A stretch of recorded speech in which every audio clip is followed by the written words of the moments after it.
Thank you very much, Alex, for announcing me that way, and thank you all at home or wherever you are for joining me this coming 25 to 30 minutes. And yeah, I do want to talk about why I believe lit is on fire, or why lit is lit, or why lit is flaming hot, and why you may even consider it for your next endeavor. If you want to know more about this presentation, feel free to take a look at it online, because it's online. You can go to this URL and you can revisit the whole presentation and look at it step by step in your own pace. But if you want to join me in my pace in telling it, sit back and relax, and let's get started. And normally, I always start with a question for the audience. I want to see some hands to see if everyone is still alive. So when I'm doing this offline, my questions are: who's familiar with web components? And then I see some people in the audience that raise their hand, and some might not. And I know exactly who I'm talking to. For this online version, that's a little bit harder. I'm still going to ask the question, of course, because it's on my screen, so I better ask it. So answer it for yourself in this case. Are you familiar with web components? Do you know what they are and when to use them?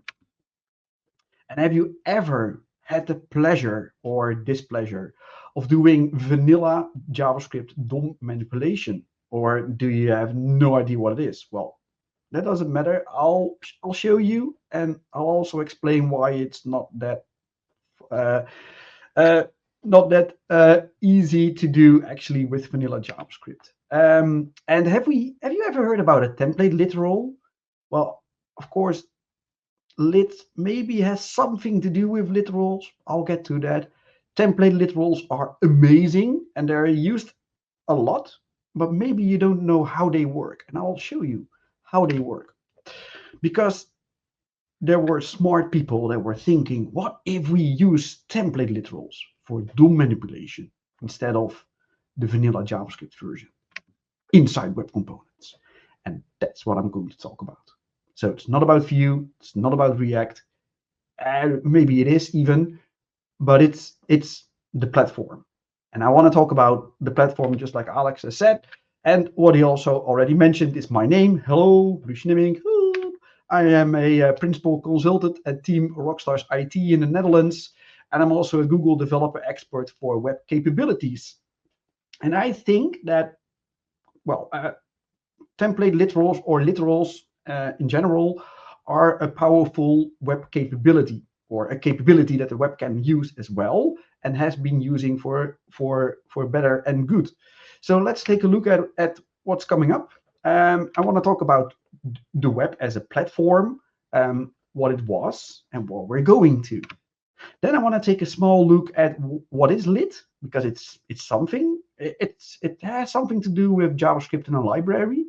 And I also want to take a small look at the experiments that are going on. I will only briefly touch those because we don't have that much time. The focus is on lit, the library.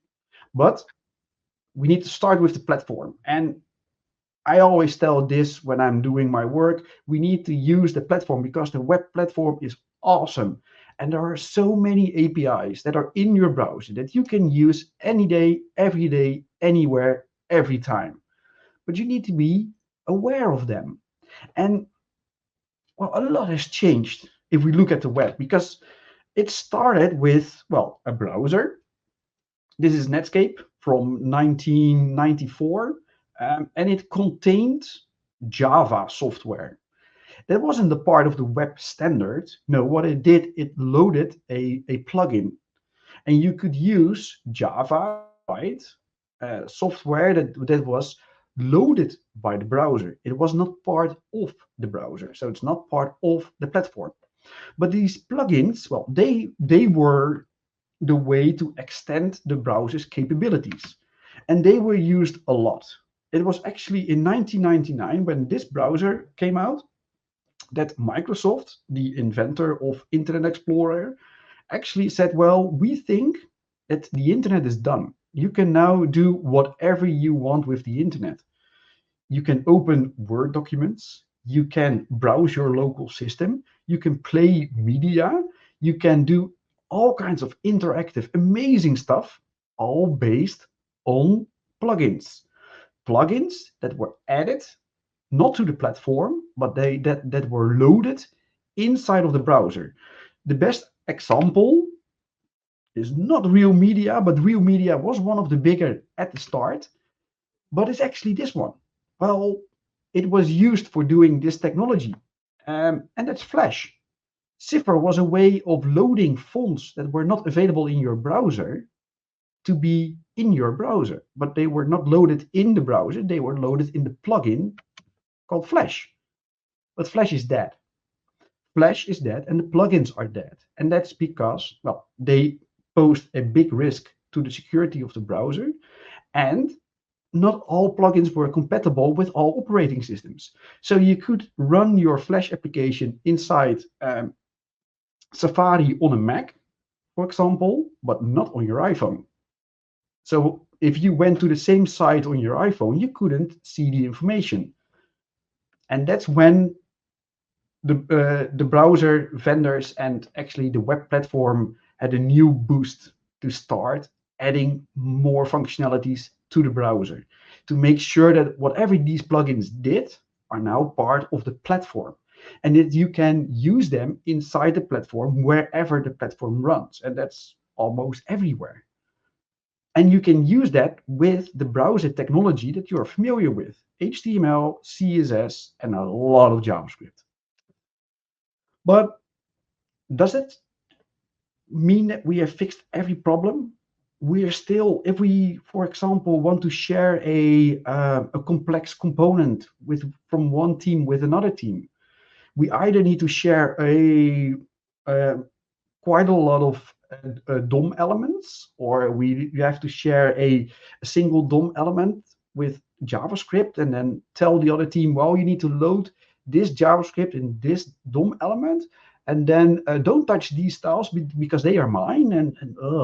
But could this be changed? And these things have changed due to web components, because what a web component consists of is a way to template complex components that are not part of the actual light DOM. You have custom elements. So instead of using the basic HTML elements, you can now expose your complex component as a single custom element. For example, my date picker. You have the shadow DOM that makes sure that your DOM is not part of the light DOM, meaning that your styles and your JavaScript cannot leak to the light DOM. So you're encapsulated within your own piece of DOM. And web components, they really love CSS variables, because CSS variables is a way to communicate between the light DOM and the shadow DOM. If you set a CSS variable in the light DOM, it will become available in the shadow DOM as well, but you can override it if you want to. You can have a fallback if you want to. There's a lot of things with web components that you can do to make your life easier if you want to share UI. But what if I want to manipulate my document object model? Well, this is how it used to be done, right? So when we wanted to add an element, we had to create a new element with a specific tag, for example, a div. Because if you're unsure of what it is, it's always a div. So in every example you will see it's a div. And inside that div, I can add my text node, which is a different type of node instead of HTML. Well, I always tend to use or to try to write code that cannot break another part of my application. So I know that the content of this div that I'm creating, that I know it's text. So I want to put in a text node. I can also put in a new HTML element, of course, and create a nested elements. But I'm going to show you a few things where you can mix and match. And it's super easy, but you really need to think about what you're doing. Because what if this text node is not mine, but it's a variable that I get from someone else? Can I trust them that it's still a text node and just text and not something else. Well, in this way, I can tell the browser, yes, it's text. So whatever you get, just render it as text. Once I have it, I can append it to my div. I can append my div to my element. And then I can attach my div to the light DOM, and it will render. This is a tedious work if you have to do a lot, and this is why libraries and frameworks were coming into play. I want to use a lot of JavaScript manipulation client side to have my application, well, written in code, and doing what it needed to do, being snappy, and all kinds of things, fetching that data. But we were still using this DOM manipulation. So there were a lot of libraries that were wrapping around this to make life easier. For example, jQuery. But here we have an example of a thing that I didn't like to do, because in this example, I'm fetching some data. I'm telling it it's a JSON that you got back. And on line 5, I will treat both key and value as whatever it is, but I will just append it in my string. So I will concatenate it to my string. So I think, well, I hope that it's a string. Well, what if it's a very typical string, like close the li and then add a keylogger and then open the li again? That's my key. It will be rendered. And that keylogger will be added to my DOM without me knowing that I've actually introduced some third-party script. So what about JSX? That fixed a lot of those things. Well, in the end, if you're writing JSX, you're writing JavaScript. And it means that you're not writing HTML or CSS. So class is a reserved keyword in JavaScript. It isn't in HTML. Well, of course it is, but it does two different things. And since we're writing JavaScript, we need to have a thought process. Oh yeah, no, in this case it's class name, while in HTML it will be class. And the same goes for the way that we're writing our CSS. The style margin top, or is it margin dash top? Well, in CSS it's margin dash top, but in JavaScript it isn't. So we need to translate that. That we're getting there, but it's not fully there yet. And I think this is where the literals will help us. And to start with, what is a literal exactly? Well, it's a literal that's a value that you, well, quite literally provide in JavaScript. Let's take a look at some examples. The most basic one, I think it's either true or false. It's either yes or no. It's the Boolean, true or false, nothing else. Numeric literals, like a number or a hexadecimal number, an octal number, a binary number. There are multiple ways to write a number, and these are all valid numbers in JavaScript. You can have arrays with the array literal.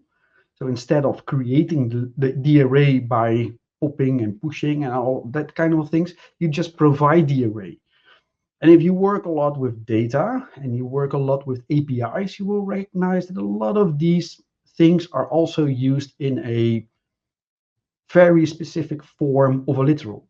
But for the array literal, you can make them all the same. You can mix and match them. Good luck writing your TypeScript for this, but in JavaScript, you can. You also have the object literal, where you provide the properties and the values of the object with the curly brackets. I can nest arrays and every other thing inside them, of course.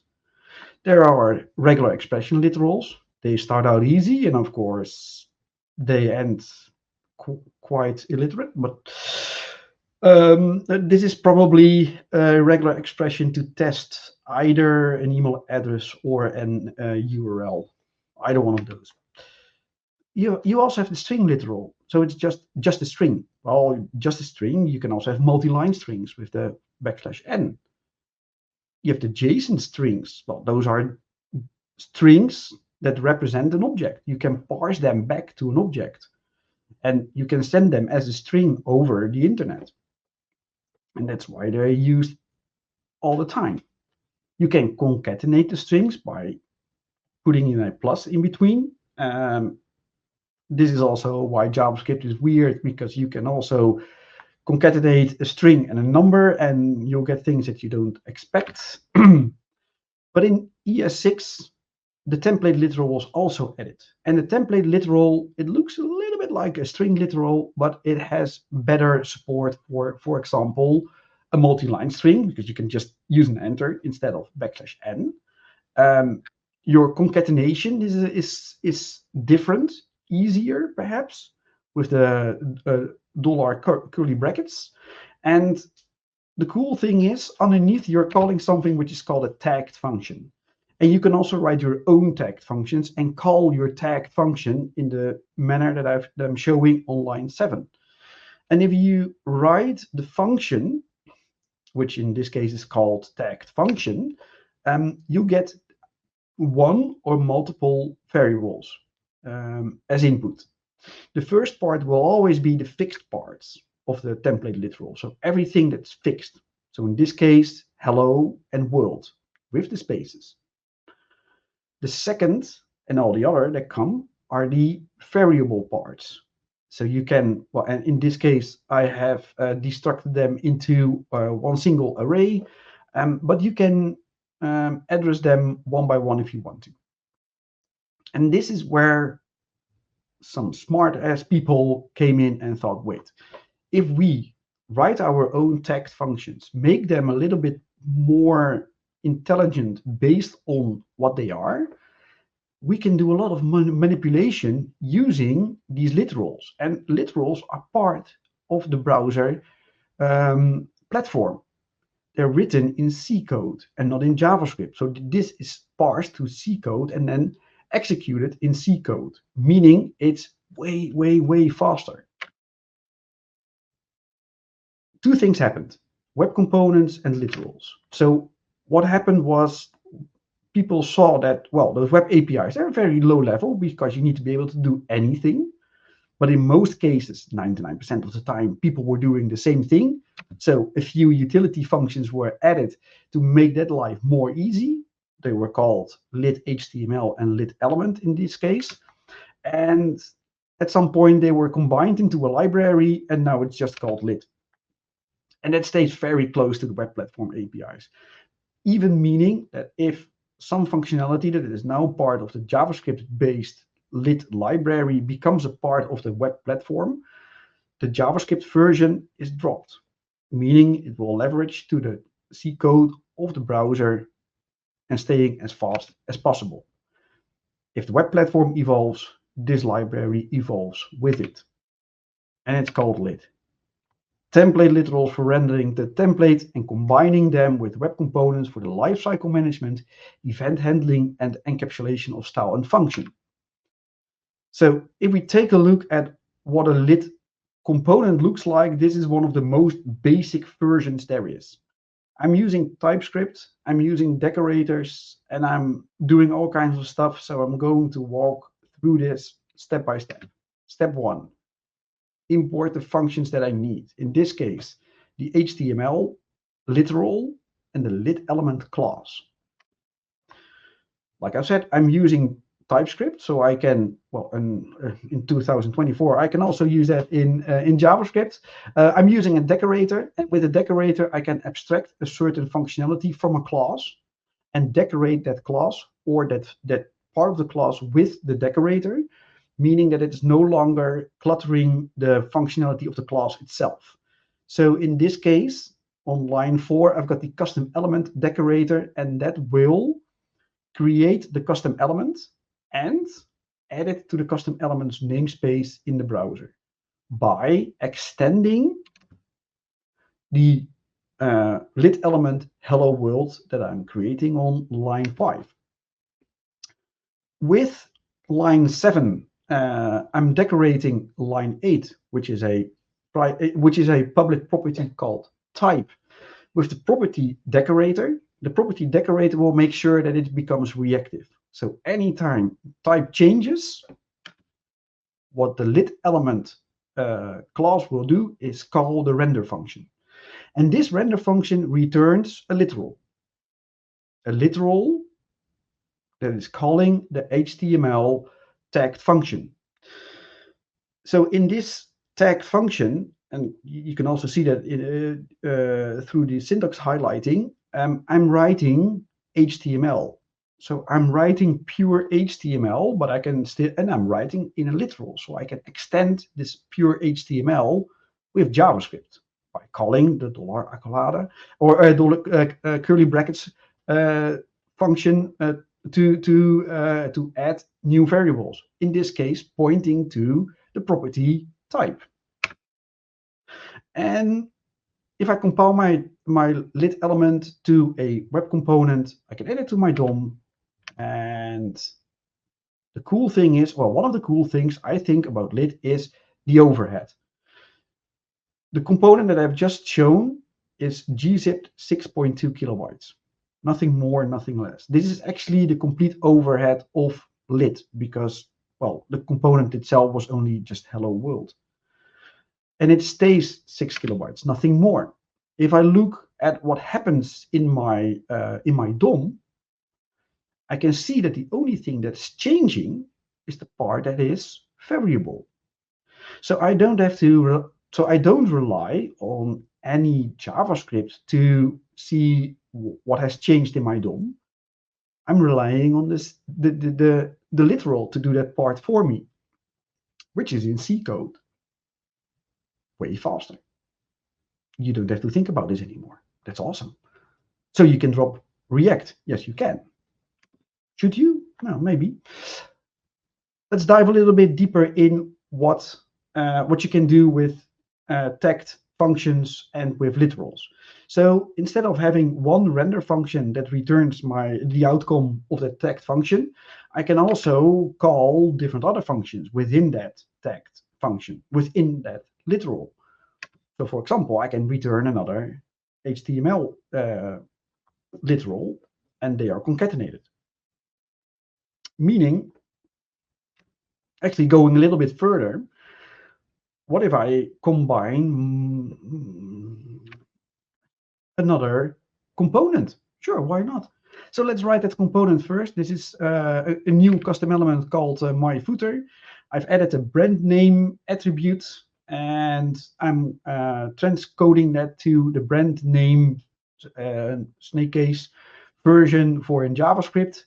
And I've also added a slot, which is part of the web components standard. So I can add some light DOM on the place in this place in my shadow DOM. And this one is exported as my footer, which I can import in my page and then just use it as any other custom element. I can combine lit custom elements with custom elements created by other libraries.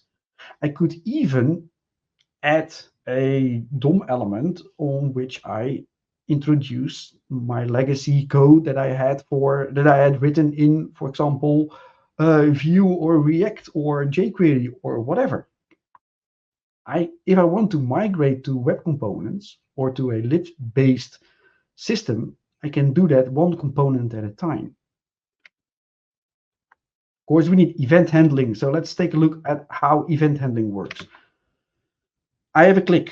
Oh, this is not Java. This is not HTML. No, that's correct. The add click is not part of the pure HTML language, but we're extending that language with the capabilities of the HTML literal. So a shorthand for on click is add click. And the only thing it does is it registers the on the click event to the button.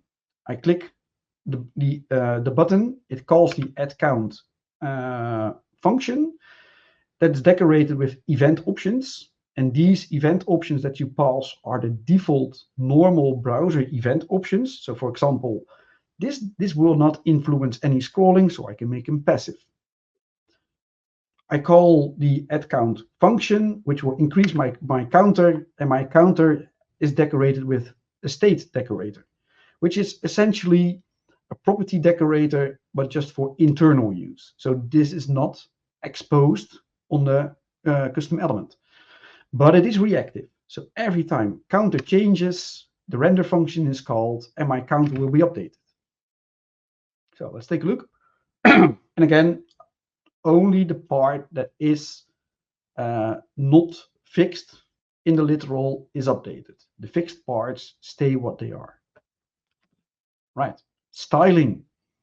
So for styling, I'm writing CSS. So for styling, we have the CSS literal. And inside that CSS literal, you're writing CSS, nothing else.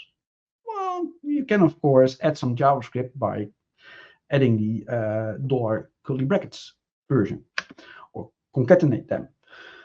But what you'll also see is it's a custom element. So the scope of this styling is by default set to the element itself, meaning I can just target every paragraph that I see, but I only have one, and that's now blue, dabba-dee, dabba-da. I can also write some styles and combine them. For example, in my button styles, I have a primary button and a primary button disabled style, and I can expose them as one single CSS literal, import them in my component if I need it, and add it. And actually, basically, that's what lit is. It's so close to the platform, and it's the basics of it are very, very, very easy. At least I believe they're easy to understand. But more and more features are added. And before they are added to the lit library, they are first added to the lit labs.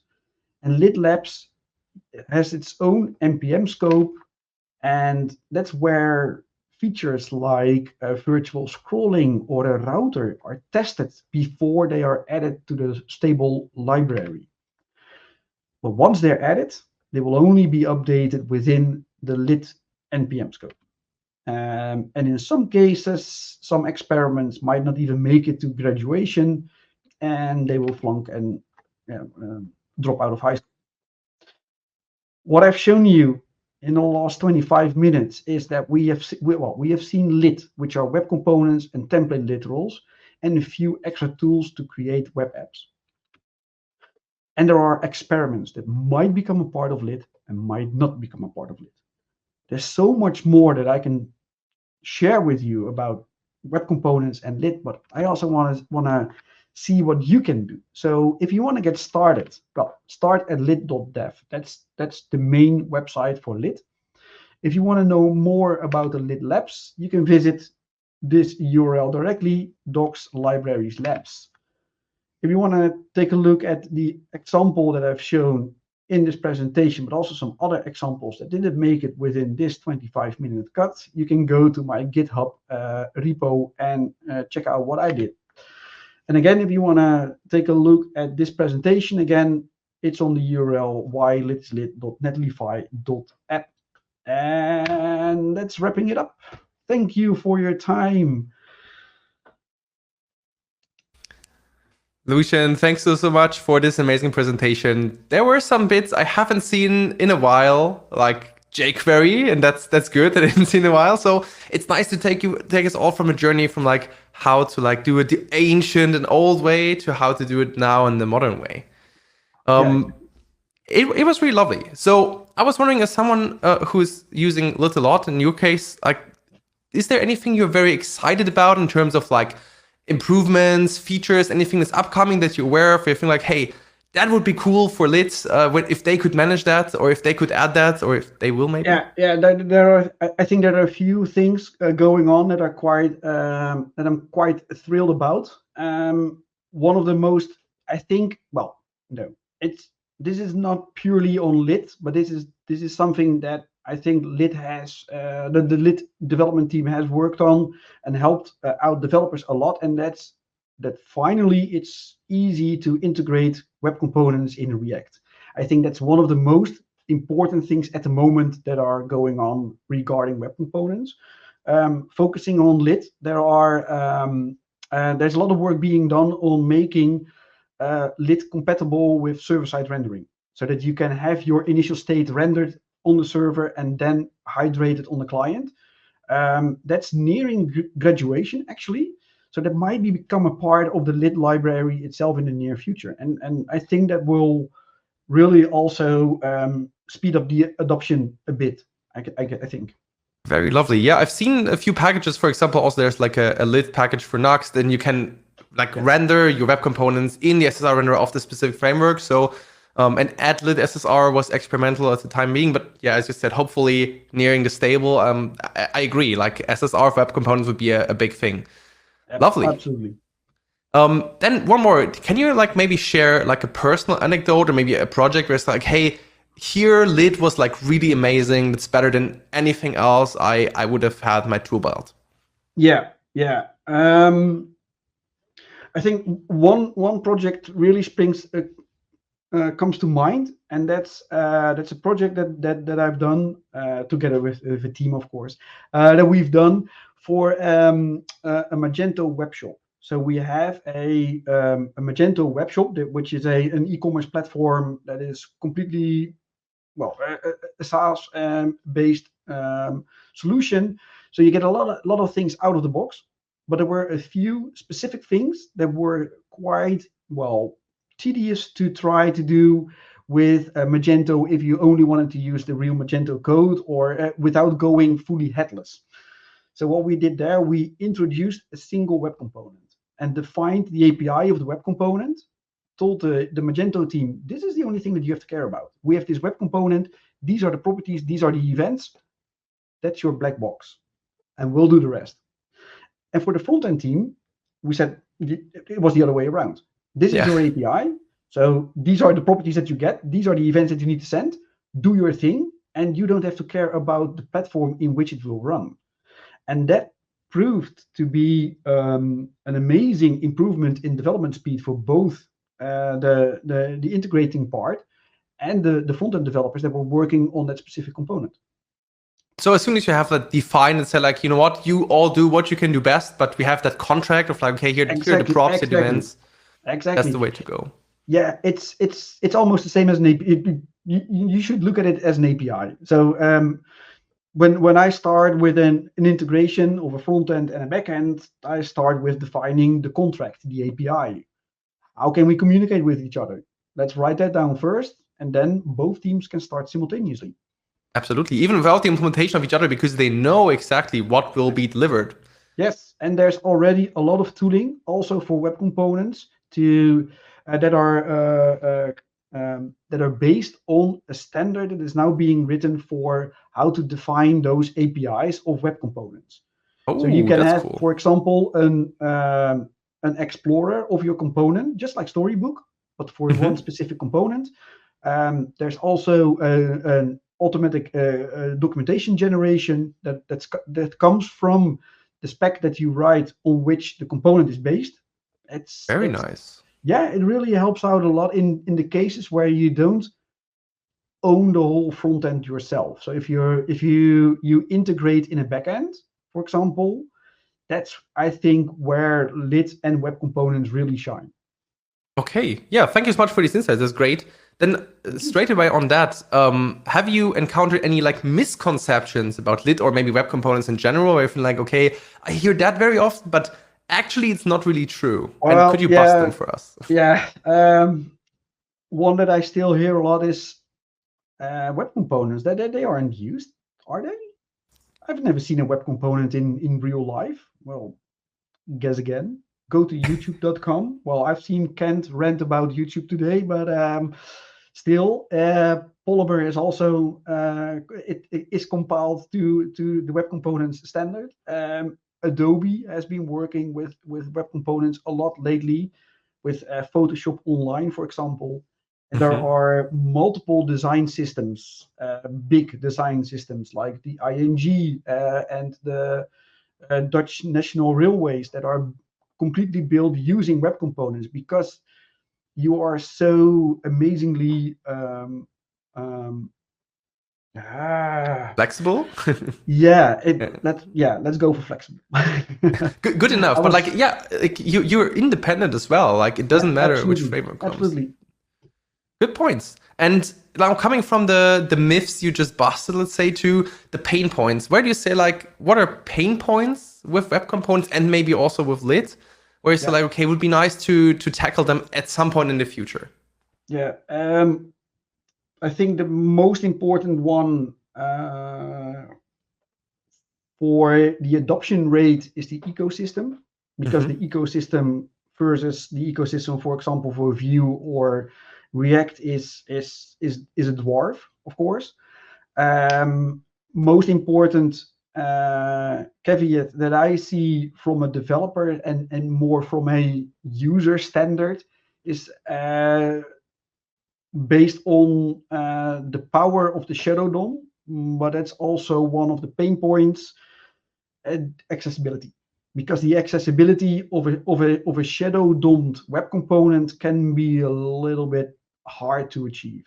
And of course, we need to adhere to the accessibility guidelines. They are important. Not everyone can see your component, but they have to be able to use your website nonetheless. Absolutely, totally agree. Maybe one more point there is what always comes to my mind with web components, like the onboarding documentation process. Like, I mean, not everybody reads the specs. I would say not many people read like the proper web component specs. And like, I don't know, for frameworks like React, Angular, Vue, you have like these, hey, here's how you do things. And maybe having something like that in general could also help to like, hey, you can do this in web components already. Here is your recipe for that. Yeah, I think that can help as well. Indeed, good point. So yeah, let's see where this is going. And then you said, should you drop React? Well, maybe. Then let's talk about in which case maybe a dev should abandon, let's say, a framework like React, Vue, Angular, Svelte, and so on for lit, in your opinion. Yeah. I think there are two. Well, of course, in the end, just like anything else, this is not the one fix to rule them all kind of technology. But I think that we'll see the use of web components. Well, for example, the examples that I gave regarding you're building just one component in the view, and the rest is built by a backend team. For example, this is where web components shine, of course, versus React or Vue, in my opinion. And the other one is where you are the library. Where you build the library that other people use, right? So I already briefly talked about design systems. Design systems are built so that other teams can implement them and start building their amazing applications. We shouldn't if you're working in a design system team, you shouldn't be the one that decides if it's React, Vue, Angular, or whatever. Especially for the UI part. If you have some components that have a lot of business logic, well, we can debate on that, of course. Yeah, if sure. You have, sure. There you might want to stick to the guns that you know, but again, you're telling the people that are using your library, you should use this one as well. You should use this library or framework as well. Yeah, nothing else. Like then it's really locked into that. Yeah, I agree. Exactly. And that actually brings us to the last question from the audience, which is, do you think libraries like WebAwesome will become the go-to instead of like framework-specific UI libraries? I hope so. Perfect. Yeah, I think that's a great. I think that's a great end. Yeah. So let's see. Will web components rule the world in the future? Probably we'll see each other next year at Frontend Nation to discuss exactly that topic again. Thank you so much, Lucien, for this wonderful journey. Thanks for showing why lit is lit. Thanks for having me. Thank you. Of course.